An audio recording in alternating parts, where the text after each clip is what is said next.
All right, we're back now for another case. I thought this would be a really cute video, kind of a cute case to share for a couple of reasons. So let's look at this. This is a young boy, about 15 months old, who a few days prior to presentation had a fever of 103 and diarrhea, and now has this diffuse rash.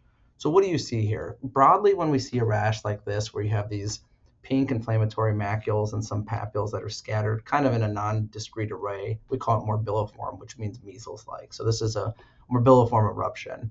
Not pictured is that there's extension on the face and the extremities, so you have a morbilliform eruption on the trunk, the face extremities.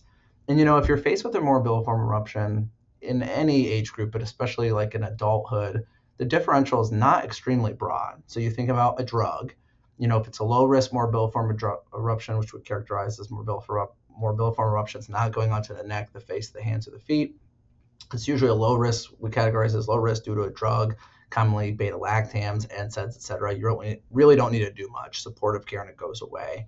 There's high risk morbilliform eruptions, which include DRESS syndrome, even evolution into AGEP, Stevens-Johnson syndrome. Those are the scars, so to speak, the three scars. And those will be characterized by either atypical distribution on the face, the hands, and the feet, possibly will be associated by facial swelling, pustule development, high fevers, white count, and pain and high symptomatology to the lesions.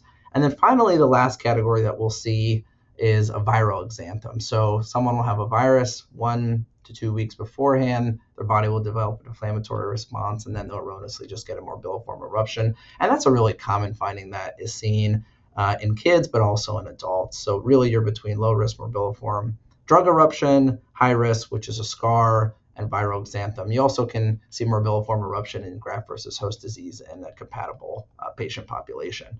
So going back to this case, how do you figure it out? If someone had, with this baby having a high fever, diarrhea beforehand, and now developing a diffuse morbilliform eruption, a viral exanthem is most likely.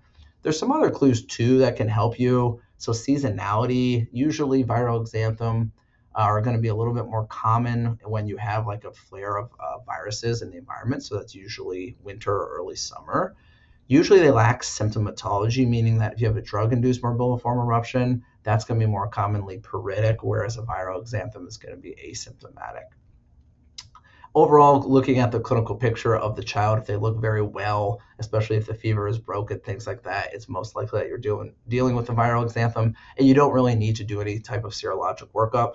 Sometimes in our adult inpatient population, we'll do a serologic workup when we're having a hard time differentiating a viral exanthem from a different entity like DRESS syndrome, for example. We might check some viral studies, but here it would be more purely academic and torturous to the child, so you don't do it.